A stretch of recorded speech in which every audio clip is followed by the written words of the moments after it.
Hello dear students, myself Manish Pandey, Senior Math Faculty in PP Somani Center for Excellence। मैं आपको maths पढ़ाता हूँ। तो last lecture में मैंने आपको सेट थ्योरी पढ़ाया, उसमें कुछ ऑपरेशंस बताए कि किस तरीके से वो ऑपरेशन यूज़ करते हैं।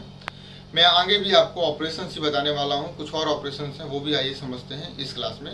तो मिलते हैं नेक्स्ट क्लास में। तो डियर स्टूडेंट्स, लास्ट लेक्चर में मैंने आपको यूनियन बताया और क्या बताया, इंटरसेक्शन। बेसिकली दो ऑपरेशन मैंने आपको बताए हैं, इंटरसेक्शन और यूनियन। तो वैसे मैं आपको एक बात और बता देता हूँ, यूनियन को हमेशा यूज से डिनोट करते हैं, इंटरसेक्शन को हमेशा उल्टा से डिनोट करते हैं। यूनियन को इस तरीके से भी डिनोट किया जा सकता है, इंटरसेक्शन को इस तरीके से भी डिनोट किया जा सकता है। मतलब ऐसा भी लिखा जा सकता है A union B and A intersection B, या फिर ऐसे लिखा जा सकता है A union B and A intersection B. Basically same meaning है, कोई मतलब ज़्यादा फर्क नहीं है। अब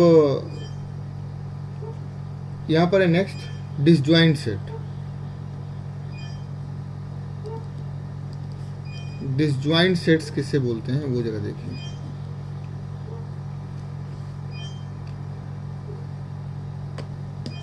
डिसजॉइंट सेट क्या है? If A set A and set B have no common element, कोई भी कॉमन एलिमेंट ना हो। जैसे A 1 2 3, B A B C, तो A और B में इंटरसेक्शन निकालेंगे तो ए इंटरसेक्शन बी क्या है? कुछ भी नहीं है। तो कुछ भी नहीं को किससे लिखते हैं? फाई से। कुछ भी नहीं को किससे लिखते हैं? फाई। फाई मतलब होता है कुछ भी नहीं। तो ए इंटरसेक्शन बी फाई। तो यदि ऐसा है कि ए और बी में कुछ भी कॉमन नहीं है तो उसे बोलेंगे डिसजॉइंट सेट। जैसे मैं एग्जांपल और बताता हूँ। ए मान लीजिए लिखा हुआ है 2 4 6, बी लिखा हुआ है 1 3 5, और मान लीजिए सी लिखा हुआ है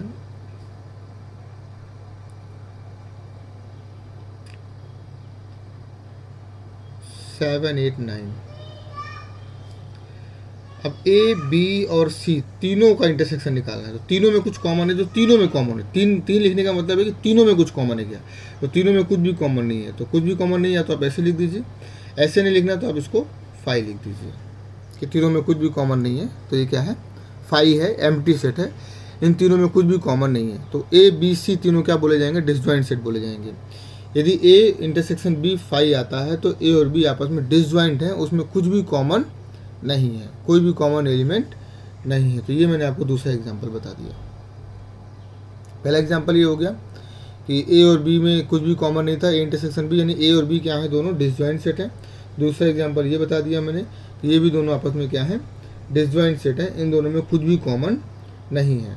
डिसजॉइंट सेट का मतलब आपको समझ आ गया होगा कि ए और बी यदि दोनों में कुछ भी कॉमन नहीं है तो उसे बोलेंगे अपन disjoint set.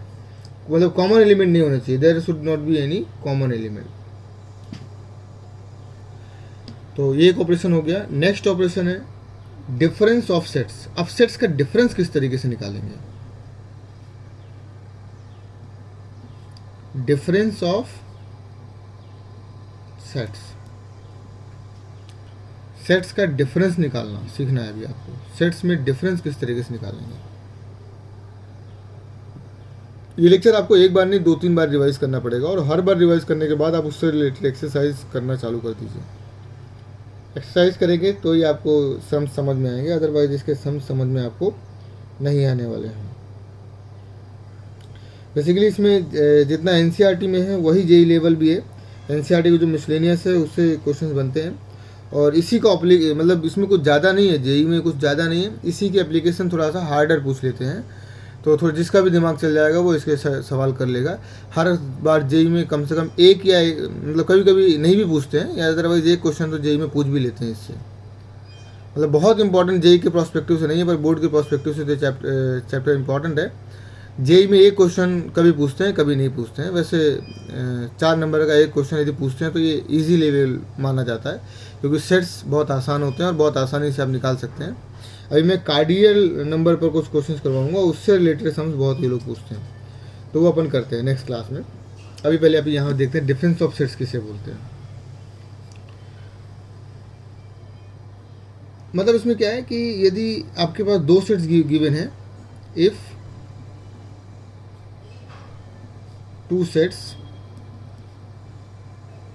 A and B are such that, जैसे मान लीजिए A आपके पास लिखा हुआ है 2 3 4 5, B लिखा हुआ है 1 2 3 4। डिफरेंस मतलब A minus B, A minus B मुझे निकालना है, तो इसका क्या मतलब है आप ये देखिए। तो A माइनस बी का मतलब कि A में से B माइनस हो जाएगा, अब A का कुछ तो बचेगा। तो A में से माइनस B करने का मतलब ये होता है कि अब A के वो एलिमेंट आप लिख दीजिए जो B में नहीं है, मतलब B को माइनस कर दिया अपन ने। 2 B में है तो 2 को नहीं लिख सकते यहाँ पर, 3 को भी नहीं लिख सकते, 4 को भी नहीं लिख सकते, 5 यहाँ पर एक अकेला बच गया जो B से नहीं माइनस हो रहा। अब इसमें कुछ फालतू लिखा हुआ है, जैसे इसमें 1 फालतू लिखा हुआ है, कोई फर्क नहीं पड़ता, इससे कोई फर्क नहीं पड़ता। B से मतलब नहीं अपने को तो A के बचे हुए एलिमेंट लिखना है। A माइनस बी का मतलब A के बचे हुए एलिमेंट, A माइनस बी का मतलब A के बचे हुए एलिमेंट आपको लिखना है, ये आपको ध्यान रखना है। इस तरीके से आपको समझ आ जाएगा। A माइनस बी का मतलब A के बचे हुए एलिमेंट। अब जैसे सपोज मैं B माइनस ए निकालता हूँ, B माइनस ए का मतलब B के बचे हुए एलिमेंट, B माइनस ए मतलब B के बचे हुए एलिमेंट। तो आप जरा देखिए 1 क्योंकि A में है ही नहीं तो 1 बच जाएगा, 2 से माइनस हो जाएगा, 3 से माइनस हो जाएगा, 4 से माइनस हो जाएगा, तो ये आ गया 1, क्योंकि 1 A में है ही नहीं तो 1 माइनस होगा ही नहीं, तो B का एक एलिमेंट 1 बच जाएगा। अब इसमें 5 एक्स्ट्रा, इससे क्या फ़र्क पड़ता है, मुझे तो B के बचे हुए एलिमेंट लिखना है, B में क्या बच गया ये मुझे लिखना है। तो ये आपको ध्यान में रखना है कि B का बचा हुआ एलिमेंट, तो इसे बोलते हैं डिफरेंस ऑफ सेट्स। मतलब 2 सेट्स का डिफरेंस जो होगा वो इस तरीके से लिखा जाएगा। आप इसको ऐसे भी समझ सकते हैं कि जैसे मान लीजिए A माइनस बी है, A माइनस जो भी B आएगा, क्योंकि A का बचा हुआ एलिमेंट होगा तो वो ऑब्वियसली A का सबसेट होगा, वो ऑब्वियसली A का सबसेट होगा। आप जरा देखिए A माइनस बी में 5 है, 5 किसका सबसेट है, A का सबसेट है या नहीं।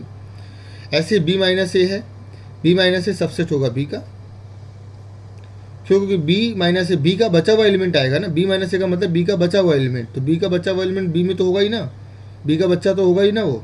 तो जैसे 1 तो सबसेट है ना B का, तो ये एक प्रॉपर्टी है, प्रॉपर्टी आप समझ लेंगे तो अच्छा है। कुछ चीज़ें इसमें और हैं, जैसे मान लीजिए अब मैं A में से A को माइनस करूँ, A में से माइनस करूँ तो सब खत्म हो जाएगा, तो 5 बचेगा, कुछ भी नहीं बचेगा।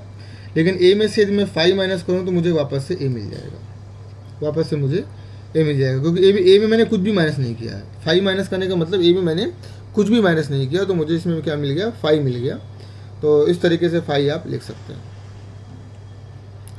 तो ये डिफरेंस ऑफ सेट, इसमें बहुत ज़्यादा समय व्यतीत नहीं करते हैं क्योंकि आसान है, समझ भी आ रहे हैं, तो इसमें कुछ भी ज़्यादा परेशान होने की ज़रूरत आपको नहीं है। तो मेरे ख्याल से ये आपको समझ आ गया होगा। मैं विथ एग्जाम्पल आपको समझा रहा हूँ, और हर क्वेश्चन में विथ एग्जाम्पल समझा रहा हूँ, जिससे आपको क्वेश्चंस करने में प्रॉब्लम ना आए, आप बहुत अच्छे से क्वेश्चंस को कर पाएँ। इसके बाद जो नेक्स्ट टॉपिक है वो है सिमेट्रिक डिफरेंस ऑफ 2 सेट्स। ये एनसीईआरटी में नहीं है, ये क्वेश्चन एनसीईआरटी में नहीं है, पर आपको शायद RS अग्रवाल या कहीं मिल जाएगा। Symmetric difference of 2 sets, symmetric difference क्या होता है वो जरा देखिए। Symmetric difference of 2 sets, symmetric difference of 2 sets क्या होता है वो आपको देखना है। तो सिमेट्रिक डिफरेंस किसे बोलते हैं वो आप जरा ध्यान से देखिएगा, और इसको कैसे डिनोट करते हैं वो भी आप समझिए। मान लीजिए 2 सेट्स हैं, if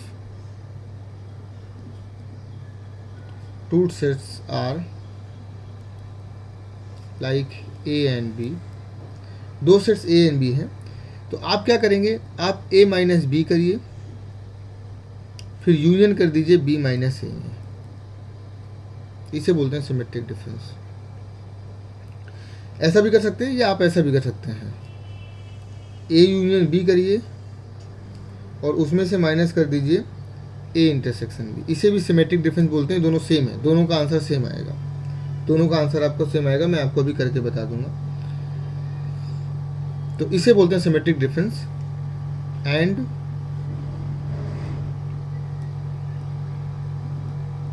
symmetric difference between A and B is denoted by ऐसे जी, इसके अंदर प्लस लिखा होगा A प्लस B, या तो ऐसे या फिर A delta B,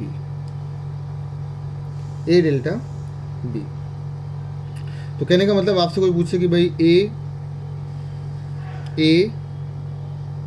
plus B, या फिर मान लीजिए क्वेश्चन लिख दिया ऐसे कि A डेल्टा B, ये क्या होगा, तो इसका मतलब है A minus B union B minus A, या फिर इसका मतलब है A union B minus A intersection B।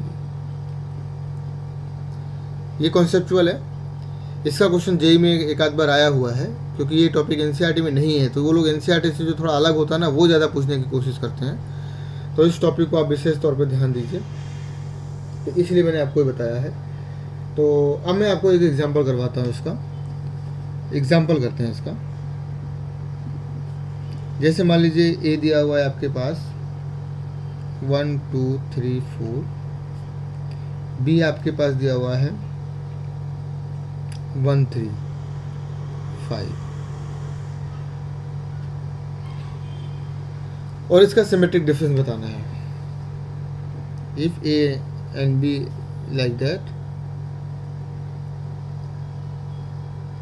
Then find A plus B, ये बताइए। तो ऑब्वियसली आप जानते हैं कि ए प्लस बी का मतलब है, ज़्यादा आसान ये है, ए यूनियन बी निकाल लीजिए माइनस ए इंटरसेक्शन बी निकाल लीजिए। दोनों का भी मैं दोनों निकाल के बताऊंगा, जिससे आपको पता चले कि दोनों आपस में बराबर कैसे हैं।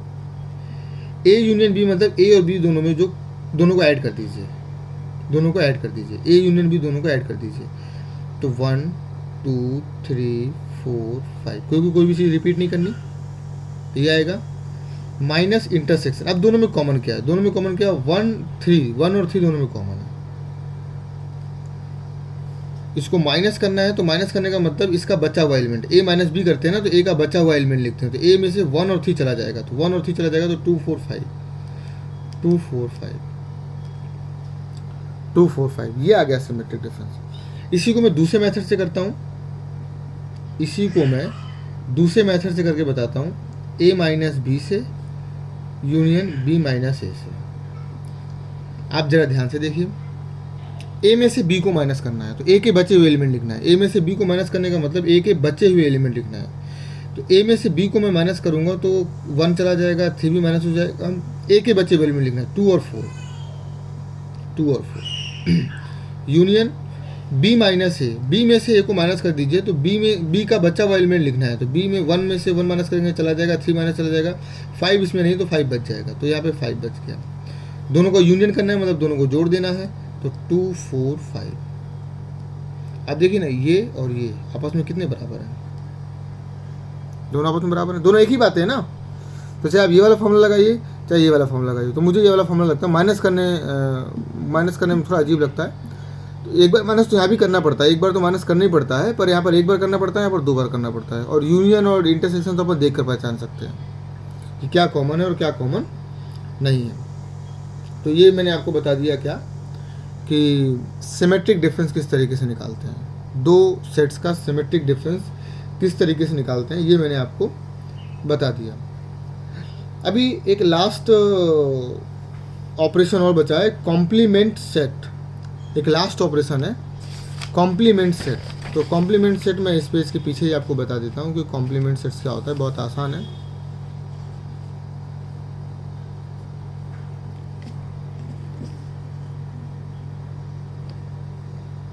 Complement set. Complement set basically universal set की हेल्प से निकाला जाता है। If A is a set and U is an universal set,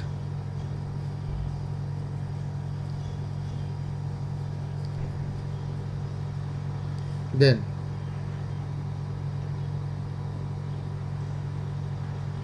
complement set is U minus A, U में से A को माइनस कर दीजिए, and is denoted by A dash. A dash से डिनोट किया जाता है, या फिर कुछ लोग इसको ए की पावर सी भी लिखते हैं, कॉम्प्लीमेंट्री ऑफ ए सी। बहुत आसान है। जैसे मान लीजिए मैंने यू लिख दिया, यूनिवर्सल सेट इस तरीके से है कि 1 2 3 सभी नेचुरल नंबर्स हैं। ए मैंने लिख दिया सपोज कि x is such that x is odd number, तो ऑब्वियसली ए का जो कॉम्प्लीमेंट हो जाएगा, तो ए का कॉम्प्लीमेंट यू माइनस ए, तो यू माइनस ए, यू में से ऑड नंबर चले जाएंगे तो क्या बचेगा, इवन नंबर बचेगा। तो ये आ जाएगा x, x is an even number, x is an even number. Basically आप इसको ऐसे भी समझ सकते हैं, जैसे मान लीजिए यू लिखा हुआ है 1 A B C dash dash dash X Y Z, और ए लिखा हुआ है क्या, ए लिखा हुआ है ए ई आई ओ यू। तो ये कॉम्प्लीमेंट्री सेट ए डैश या ए सी को आप ए सी बोल दीजिए, ए डैश यूजुअली यूज़ करेंगे अपन। तो ये क्या क्या आ जाएगा, बी सी डी एफ, ई नहीं आएगा, एफ जी एच, आई नहीं आएगा, जे के एल एम एन, ओ नहीं आएगा, पी क्यू। अब ABCD तो आपको आती होगी, आर एस टी। अब यू नहीं आएगा, V W X Y Z. मैंने पूरा लिख दिया, पूरा मैंने लिख दिया। तो ये है कॉम्प्लीमेंट्री सेट, कि कॉम्प्लीमेंट सेट किसे बोलते हैं। तो कॉम्प्लीमेंट सेट मतलब किसी भी सेट को यूनिवर्सल सेट से माइनस कर दिया जाए तो वो कॉम्प्लीमेंट सेट कहलाता है। किसी भी सेट को यूनिवर्सल सेट से माइनस कर दिया जाए तो वो आपका कॉम्प्लीमेंट सेट कहलाता है। तो बेसिकली इसे बोलते हैं कॉम्प्लीमेंट सेट। ये आपको समझ आ गया होगा। तो आगे कुछ और इसमें डिफरेंट टाइप के रूल्स हैं, लॉज हैं, तो वो लॉज मैं आपको नेक्स्ट लेक्चर में बताता हूँ। वो लॉज बेसिकली सबको आइडिया रहता है, पर फिर भी मैं बताता हूँ। उनके डेरिवेशन नहीं करवाऊँगा, तो derivation is not important, derivation आपसे पूछा भी नहीं जाएगा, तो इट इज़ नॉट इम्पॉर्टेंट। मैं आपको सिर्फ वो समझा दूंगा कि किस तरीके से वो सॉल्व किए जाते हैं, उनकी फीलिंग्स आपको दिला दूंगा किस तरीके से वो होते हैं, तो बेसिकली आप उनको अच्छे से कर पाएंगे। तो आइए मिलते हैं अब अपन नेक्स्ट लेक्चर में।